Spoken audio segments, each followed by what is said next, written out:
Valentine's Day. I really don't care about it at all. My ex-husband actually asked for a divorce on Valentine's Day. So here we are. Well, hey guys, on that note, it's Alex and Emily again. We're coming at you in a new episode of Gag Me with a Knife for a special Valentine's Day episode. We're going to be talking about the other Valentine's Day slasher that you've probably never heard of. So here we go with 1981's X-Ray, aka Hospital Massacre, aka Be My Valentine or Else, aka Ward 13. And as always, AKA not My Bloody Valentine, thank God. aka not My Bloody Valentine. So, as always, Emily has the original VHS copy summary. So, let's hear what the back of that box says. All right. There is no recovery room at Hospital Massacre. Prepare yourself for a tour de force, another tour de force of terror, as one of Playboy's most beautiful cover girls becomes trapped in a nightmarish world of violence. It's Barbie Benton in a bizarre shocker, a grisly St. Valentine's Day bloodbath that'll keep you on the edge of your seat from beginning to end. Barbie stars as Susan, a young executive whose recent promotion requires her to undergo a routine physical. When her boyfriend Jack drops her off at the hospital for the results, Susan is suddenly admitted to a blood-curdling nightmare. Lurking in the lab is a diabolical killer who wants to play doctor with Susan for keeps. Breathing heavily behind a surgeon's mask, the faceless psychopath demonstrates his brutal bedside manner in one macabre murder after another. And in a totally terrifying climax, the killer doctor's hideous motive is revealed. Created by award-winning director Boaz Davidson, who also made The Last American Virgin and Private Popsicle, this is a horror film that really delivers one hair-raising shock after another. So be warned. Be warned, not warm. There is no recovery room at Hospital Massacre. Your thoughts? All right. So my overall thoughts. Okay. So this is the first time I'd seen this, is preparing for this episode. Same. So this movie to me, it's like 80% soap opera or made for TV movie, 5% horror movie, and then the remaining 15% is 100% Star Wars. And I say this because it's abundantly clear that this killer is in desperate need of a septoplasty because he cannot breathe. He sounds like Darth fucking Vader. Well, he sounds like all of America right now, walking around with these face masks on, and they're like 1,000 pounds, and like. Yeah. So Well, I mean. This movie had more panting and grunting and screaming than any X-rated movie I have ever seen. Same. But I thought this was one of the most ridiculous movies I've also ever seen. And I think it was intentional sometimes, but sometimes I don't think so. Because, I mean, like, the plot alone made me want to rip my eyeballs out. It's like, dude, like, she threw away your crummy Valentine when you were like 10 years old. Move the hell on. 19 years ago. This 19-year... Not even 20, 19. Let's remember also he did hang that boy. So. Well, yeah, he has issues, but a 19-year grudge is not okay. And it's not. There are so many plot holes because it's not explained if he was like, if they even caught him when he did that and took him to you don't know if he's been in a mental hospital this whole time. I mean, that would make the most sense as to why he waited so long to come after her. But they don't explain that. So it's like, I'm just going to assume that because it makes sense to me. But get over it, dude. Also, I mean, this woman was a bitch as a kid. She was rude. Yeah, well, when it starts out, it's like Susan's house, 1961. I looked at my husband. I said, "Who the hell is Susan?"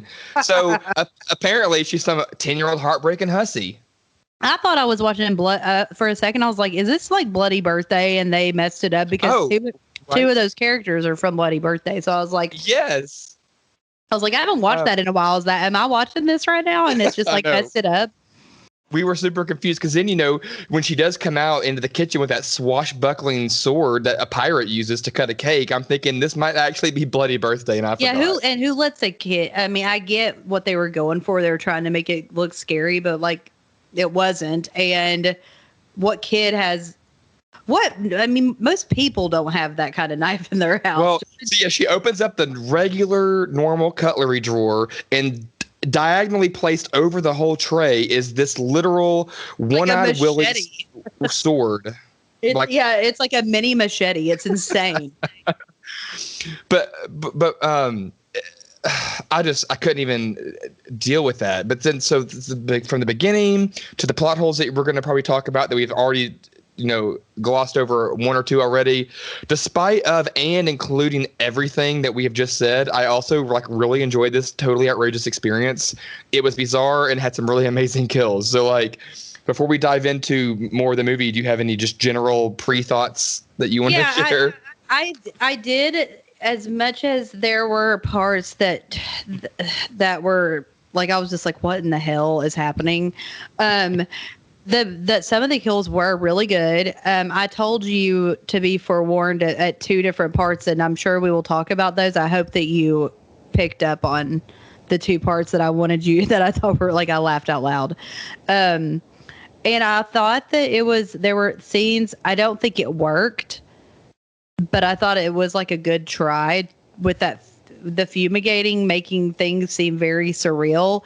It didn't really work for the movie, but I thought it was a good try. So yeah, I wasn't really sure if they were trying to go for is she crazy? Because they had all these weird little scenes. First of all, what the hell hospital is this? So who are these spinster ladies? Why oh my God! Room, I have a note that says, "Who are these women? Who are these gypsies?" At any moment, I was ready for matchmaker, make me a match, And find me a find. Playing spoons and talking shit. Yes. And so what? then there's a room of just full of people who can't breathe.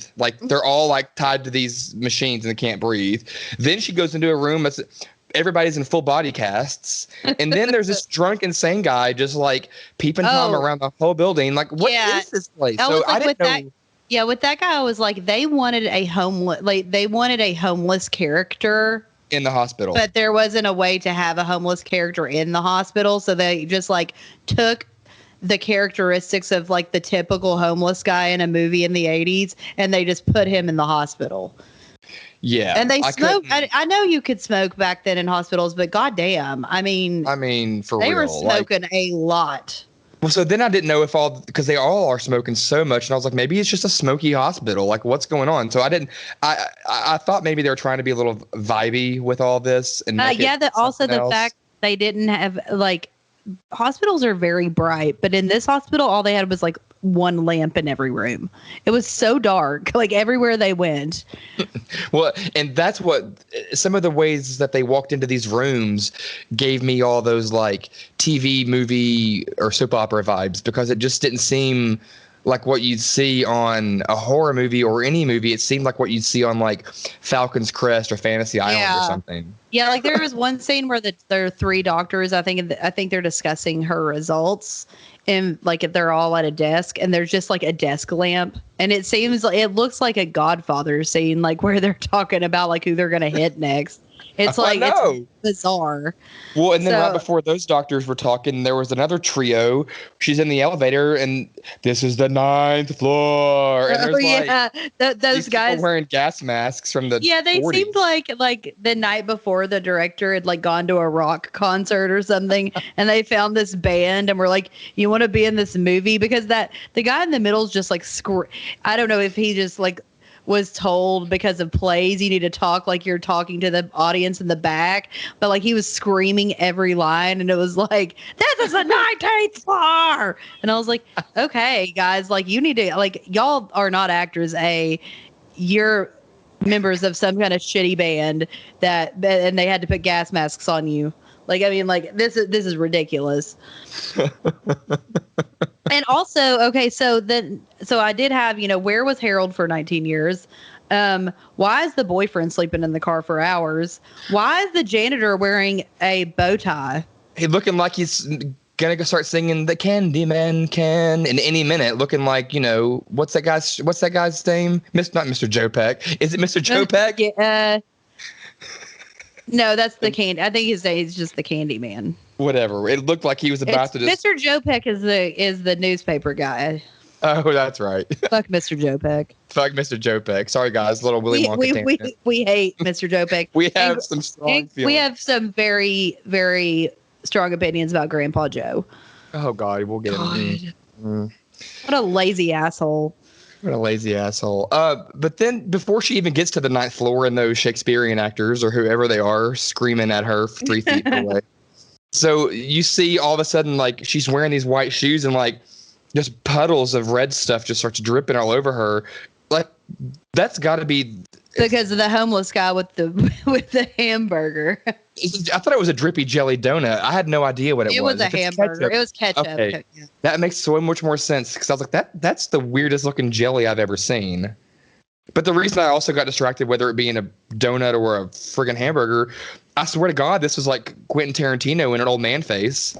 Oh my God, he did look like him. Like, right, you could trip on that. You could trip on that. It's unfortunate. And what is with the fumigating floor? Because I feel like people just end up going up there way too much, and that's where it gets into like this, like the thing where I felt like they were trying to make this movie surreal because for no reason people keep on going up to that floor and it's all smoky and stuff, and it's just like, why are you even up there? Where are these guys in the gas masks that told her not to come up there? Because they're just letting everybody and God get up there. And like half the time I didn't know if they were up there or if it like, I was like, is the whole hospital this smoky? Like, I don't even know what's going on. I felt like a lot of the hospital was super smoky, and it wasn't just, it wasn't just that floor. And then also like, this could have been just a bad layout of hospitals. Sorry.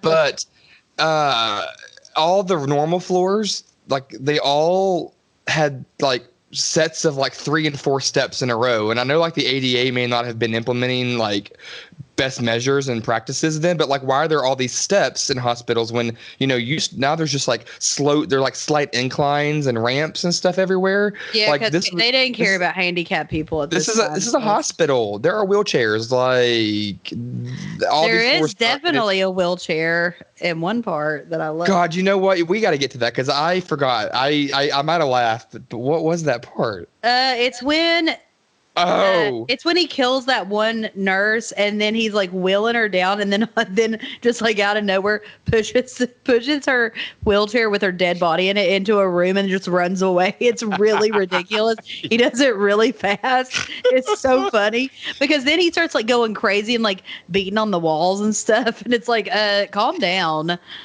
Yeah, I actually wrote down here, I wrote, Darth Vader needs to calm his tits.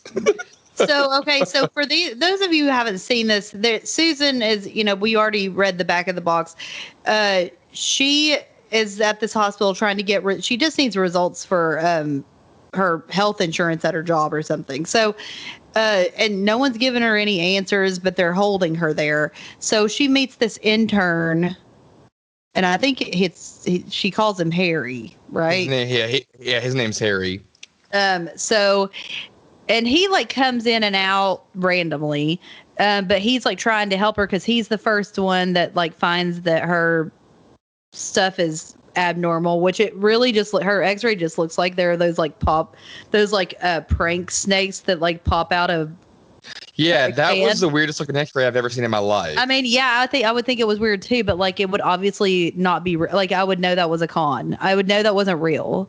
Like, right. I'm not a doctor, but I would not think that that was a real thing. And also, can we just get real quick? Like, I wasn't fooled. The fact that Susan believed that this Harold, I don't know, maybe because it was too quick for us and 19 years didn't really pass for me watching the movie. It was like 19 seconds.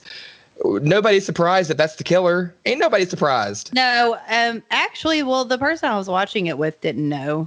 I was like, I bet it's gonna be this guy. But he goes, my name's Harry, and I looked at my husband and I said, Harold, there's the killer. But then again, you know, like we don't know. It would have been really nice to have some kind of information of where has this guy fucking been for 19 years? Because if he got taken away, because we don't even know that he got caught for killing that kid. You know, he was just in the window, so he could have run away.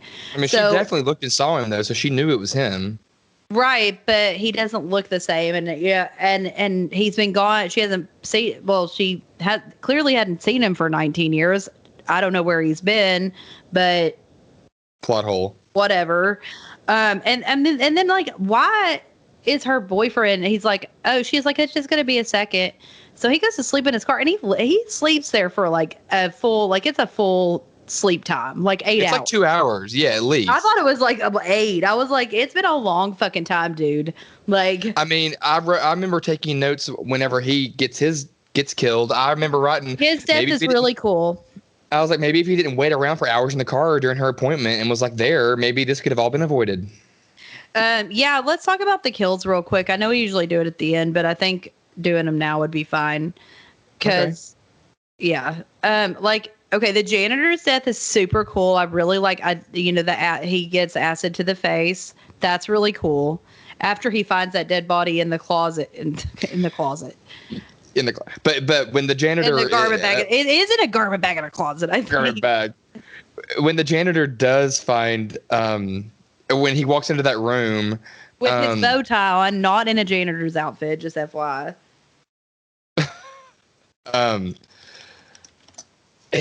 Before he gets his head dunked into and all that acid that's just casually sitting in the sink. Yeah. He's like the way he's screaming, it just I don't know. I just can't even. You can't put in. I can't describe how that sounds. Someone's just gotta watch it because it's the most hilarious screaming I've ever heard in my life. and the aftermath of it looks cool. So I liked that, and I also really liked Jack's death. That's the boyfriend of Susan. I like the lead up to it. When he walks in and that guy is like, the killer has put a dead body in the wheelchair, but put it behind some kind of looks like a geisha house, like whatever, just like a room divider separator. Yeah, it looks like, but it looks sexy. It doesn't look like a hospital one, but so, and then he's like talking like he's the dead person. And I thought that was creepy. That was creepy when he goes, "Can you touch her in her secret places?" Yeah. It got really creepy right there. I was very impressed with that scene. That was a really good scene. And then it's a hacksaw, like it's a surgical hacksaw, isn't it, to the head? Yeah, hacksaw, bone saw right to the neck. Yeah. Because he ends up getting his dang head cut off and thrown in a box. He put his head in a box. And I also love the killer who was Harry, the intern, aka Harold from 19 years ago. It's a long fucking chase scene again. It's a long chase. And forever. Damn, it lasts for a long time. Like, not maybe longer than He Knows You're Alone. And then, and she can't get that damn lighter. I mean, I don't know what her problem is. with her foot, and then like they're playing footsie, they're so close, and like there's no way he doesn't see her. There is no way he doesn't see her. No, yeah, there's no way. But then when she finally sets him on fire and he falls, that was the other part that I sent you. When he falls, and then it shows like him falling, and then it goes like a cutaway so you can see like him falling faster down, like right before he hits the ground. It's so hilarious. I don't know why I thought it was so funny, but he was just so fast and like did not look real. No, it was just like a fireball of clothes. And he goes thud. It's just like, well, that was over. And then like after that, at the end, right after that, she just walks out of the hospital, meets her kid. Who cares? Walks out of the building fully clothed and just casually walks out. Like walks up to her kid and hugs her kid, and that is literally the end of the movie. And you're like, okay, so like none of that bothered you? Like after she stabbed somebody, beat him with a pipe, lit him on fire, and watched him leave out of the building. And she's like, fine. Oh my God. But during that chase scene though, too, there's that one scene, they end up in this room of a gazillion bottles and jars. Mm-hmm. And I don't know if you watch Harry Potter, the movies or not, but I think it's Order of the Phoenix, but I think I don't watch or read any of that.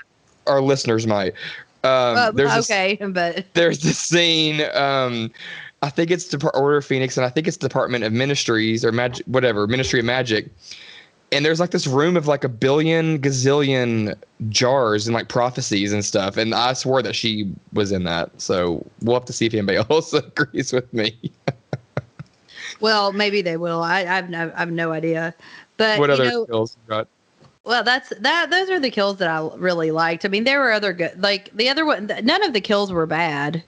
I mean, I liked the beginning kill. I was shocked with the beginning kill. I was shocked seeing a little boy hung up and impaled on his chin on a coat rack. That was pretty gruesome. Yeah, I thought that was cool. And I mean, the other kills are good. After David, we get Dr. Jacobs, and so she just gets stabbed. And like, there's really not that much gore in the movie, but there's a lot of blood squirting, but there's not really anything else. Oh yeah, so I have the list. So it's like David is the boy, and then Dr. Jacobs, he gets stabbed, then the janitor. But whenever Dr. Jacobs is getting killed, he's grunting and pounding his chest, and I wanted to be like, you are not slaying Godzilla. Like, calm down, King Kong, breathe, and take it easy. Yeah, in some parts he really reminded me of the maniac in Last Slumber Party. Oh, 100%.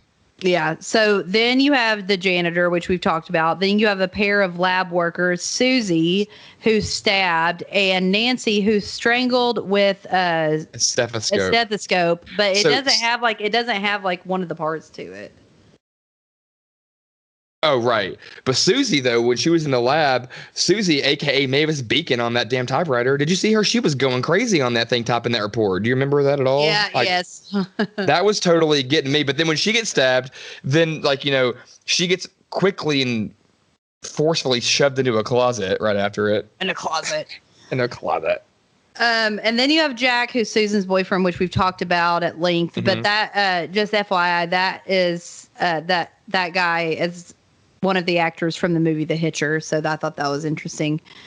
And then you see, he was also in Tourist Trap. He was also in Tourist Trap. Oh yeah, he was. Yeah. Then you have Dr. Saxon, and this one's actually finally Susan sees one of these things happen, and it's a hatchet. He gets axed in the head. In the archives room. Mm-hmm. And then Nurse Dora Anders. I think she's the one that looked like she was on heroin. And she gets a syringe in the neck. So, okay, I liked that scene, but I liked what happened before it better when you're looking down the end of the hall and he just has this sheet and he's walking down the hall and he's prancing down like a sheet cape, like he's about to freaking win RuPaul's Drag Race. Like, no, sashay away, bitch, because we don't want you. But it was kind of creepy. Yeah.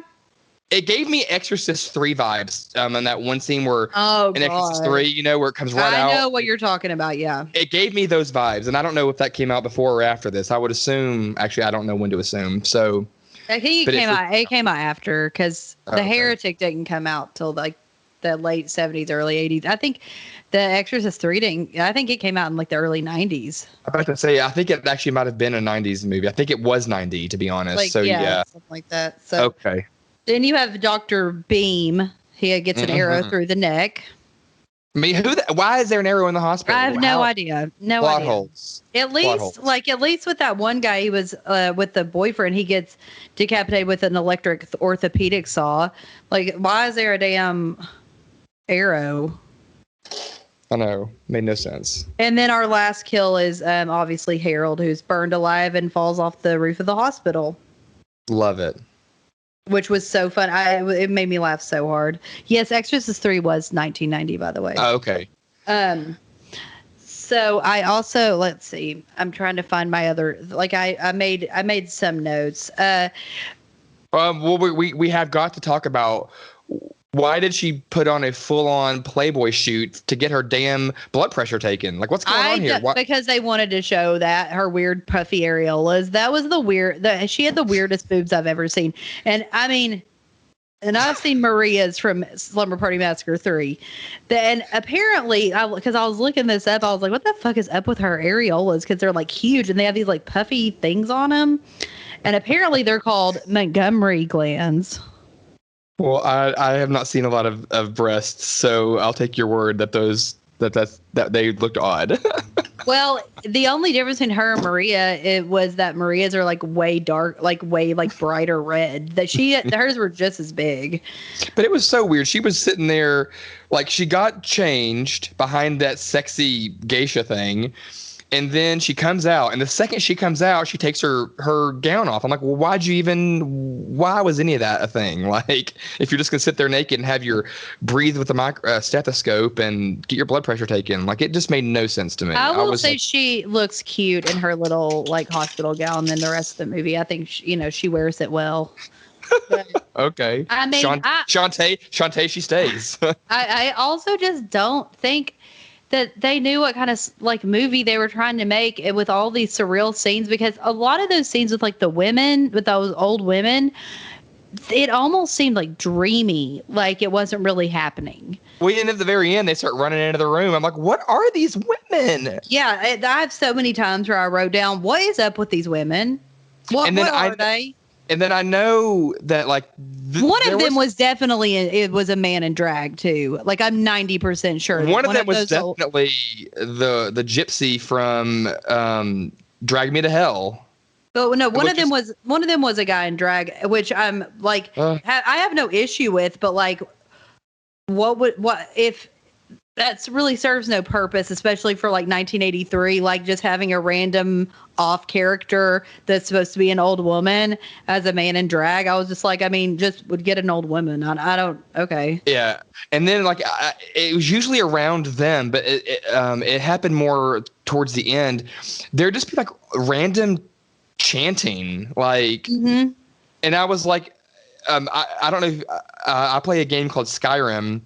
And it came out years and years ago. And whenever you get close to this special power, you can like you get a shout power.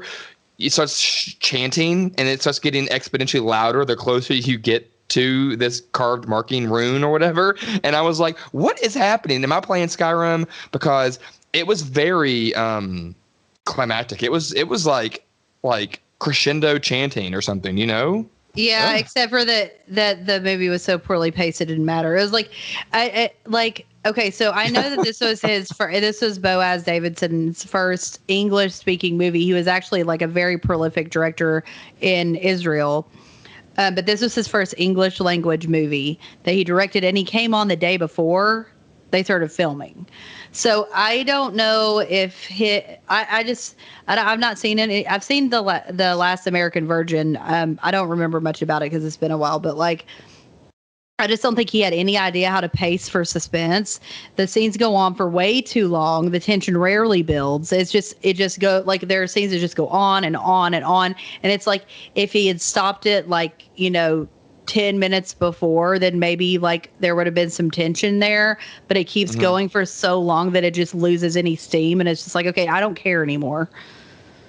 Between things going on a little too long, which they went on a long time sometimes, something else that ruined any sort of a pacing or tension is when people are walking and their shoes are so squeaky and squishy and crunchy. Like, yep.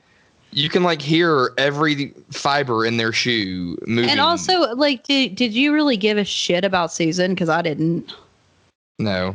I mean, she was very bland. She was a bitch when she was like a little girl, and she's grown up to be like I see there are scenes where she's trying to act strong, but it doesn't work. It's just like she's very boring. You can tell she's a Playboy model, like, and that's what she does, because you don't have to have personality to do that. And this movie does get a lot of comparisons to Halloween 2, which is where Jamie Lee Curtis is stuck in the hospital the whole movie. And that's my least favorite Halloween, basically. That's my favorite one. She just sits there and she crawls around and cries the whole damn movie. Like, she really doesn't do anything. That's my favorite one, but it's not because of the final girl. I just think I think that one has a lot of suspense and tension in it. Yeah, when is she gonna quit crying and crawling around and act like she's the final girl that we're here to see? Well, she never does that. If anyone hasn't fucking noticed by now, like, except for like I guess the new Halloween, she's and her role in Scream Queen and H2O, but like her early stuff, like I could give a shit about her. Yeah, she was very. She seemed weak. Boring. Yeah, she's always weak. She's always in her this early weak movies. character, and like, yeah, and she doesn't know how. Like, it's just by circumstance that she's able to fight back. Yeah, that she wins. It's always like by luck and chance. It seems that she didn't do something stupid that everybody else did. Right. To get killed. Yeah, and it just like so happens that Dr. Loomis gets to her in time. I mean, like, if Michael had gone to her first, she would have been dead. She's not like. And then in Terror Train, boring. I mean, like she can't fucking figure shit out. Like she's a good actress, but like her characters are always just so one-dimensional, I feel. Prom Night, boring. I mean, like I don't care. I just whatever. Anyway, You know what else? What I didn't care about in this that I think would have been creepier had we watched it in 1981 versus 2021. Sorry, but seeing a killer in a surgical mask might have been scary then. But like this is our life now. Everyone's in a surgical mask. So yeah. It didn't scare me at all. It didn't give me any uncomfortable vibes. And he did make some face. Like I know you can't make faces, but with his eyes that were very similar to Last Slumber Party. And I thought it was him. And yeah, I mean it looks like the same guy. They're trying to say this is the hospital where like something happened last year. I don't know what it was. Yeah, they say that, but they never ever like was it Harold that did it? Like what happened? But right when they say it though, they just zoom into this window and there's this doctor in a surgical mask that covers 4/5 of his face, and he's making those killer eyes, those Steven Tyler eyes from Last Slumber Party. And then you never find out anything else about it. And it's another creepo in that hospital. Remember, she's on the phone. I think she's calling her ex-husband or whatever. Her girl. She's calling her little girl.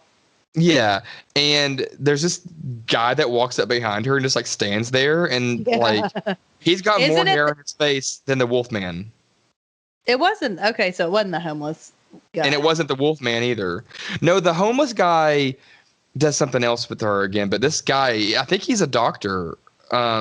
Walks up and he literally his whole face is a big hairball. I guess I had not. And then they just stare at each other for like 5 seconds, and then she kind of like walks away.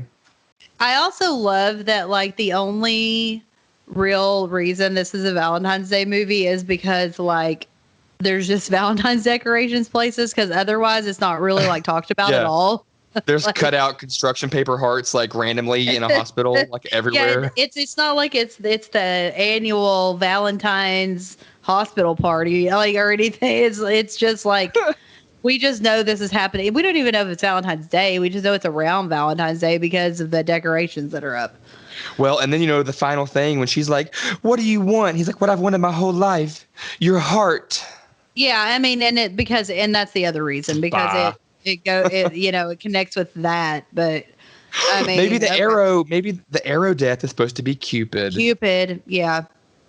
But there's still no reason for a fucking arrow to be in the fucking hospital. So or a Cupid.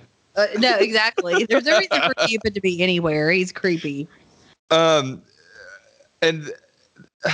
there needs to be more helpful doctors in the building. Everyone is so rude and so unhelpful. And like there's this one part even where what's his name? Jack, her boyfriend comes in, and they're like, where's Susan? And then someone goes, she's under observation. And he goes, what does that mean? And then the response is, it means she's under observation. Like, I'm like, well, okay. Thanks. Whoever a famous doctor is, thanks. But it's the worst conversation ever. Most of the conversations were the worst conversations ever, really. Yeah. To be quite honest. Like her and her ex-husband at the beginning, I was just like, she said something. She's like, "You can never do anything right." It's like, Jesus Christ! Like, what did he do? Like, give us some context if you're going to say that, because you just sound like a bitch. I know. But I mean, this was clearly a way for Barbie Benton to get out of the magazine, off the TV shows, and onto a movie. I don't know if she does movies. Because she had been in Hee Haw forever before that. And she was in Fantasy Island. She was on some Love Boat episodes. I mean, she's the one that got she dated Hugh Hefner for years, and she's credited with convincing him to purchase the Playboy Mansion. Oh wow. Yeah, she was also a country singer that had some singles come out. She did have some singles. I did not listen to them, so I did. They're okay. I was not. I mean, I knew I wasn't gonna like them even if they were like decent. So I was like, never mind. So do you have any more thoughts on X-Ray, aka Hospital Matter, aka Hospital Massacre, aka Be My Valentine or Else, aka Ward 13?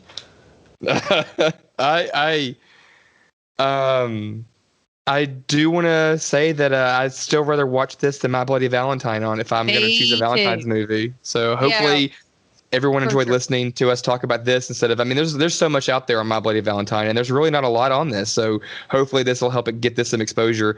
And I'm it going to is give on it, Amazon Prime for if you have Prime, it's free on Amazon yeah, it's under X-ray. But if you look up Hospital Massacre, it comes up too. So yeah. And I'm going to give this one, I'm going to give it 2.5 stars. I didn't love it. I didn't hate it, but I didn't really like it. But it was still yeah, fun. It was still I'm gonna real give fun. it 2. Like between 1.75 and 2 is probably where I would go with that. Yeah. There were just too many plot holes and like what the hell's going on. Like I really do. I really should watch this really, really drunk one night and see. Yeah, that I think that would have been a better idea for me too. But so I'll go on with a little bit of the trivia. There's not a whole lot, but and I already talked about some of it. But there are 3 different release dates given on if you depending on where you look. 1981, 1982, and 1983. So I was like, when in the hell did this actually come out? So I found out that it was first released in Mexico in 1981. So there's where 81 comes from. It was regionally distributed in Dayton, Ohio, July 16th of 1982. So that's where 82 comes from. And then it was released in the UK in 83. It was also released uncut in the US in 1983 as Hospital Massacre. So that's where 83 comes from. So there's why the different years. I already talked about Boaz Davidson. He was pretty famous. He did a lot of Israeli cult films in the 70s. He did produce the remake of The Wicker Man and 2008's Rambo. Like, okay. Barbie Benton, we already talked about her with she was on the cover of Playboy 4 times. And she was the co-host of Playboy After Dark. So Okay.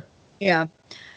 And then apparently it was packed on the day of Barbie's nude scene, and then I just wrote next to it on all caps Puffy.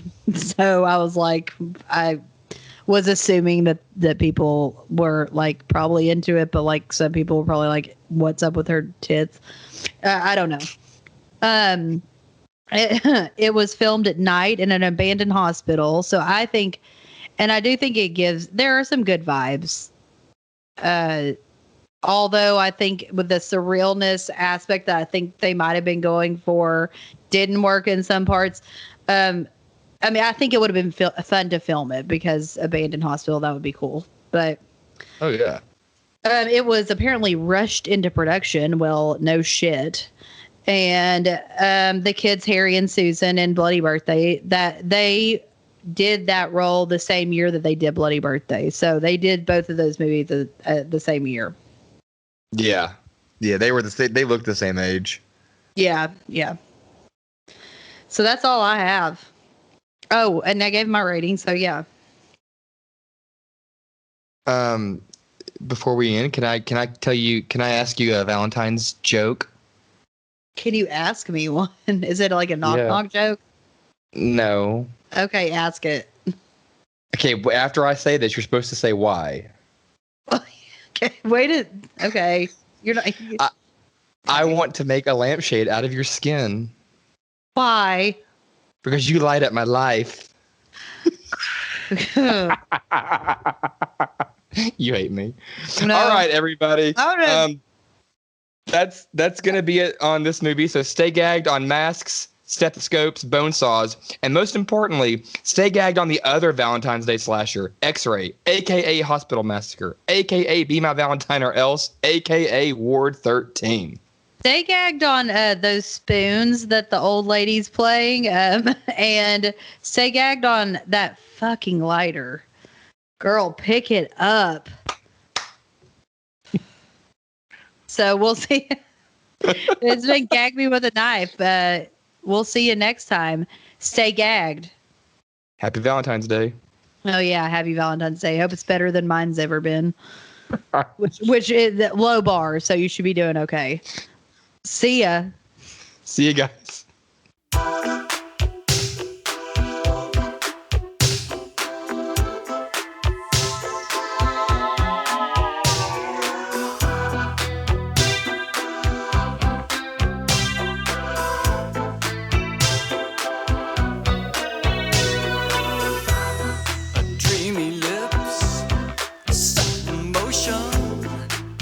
machine. Our breathless hush, abandoned soft, lasting. A glossy mouth, a taste untamed, a moving carousel, up and down, just like you. Oh baby, just one more time to touch you, just one more time to tell you you're on my mind. Baby, why can't I have you? You're breaking my heart in two. You know what I'm going through. Oh, baby, why can't I have you? Oh, candy smile, all the while glinting. Your eyes like mica,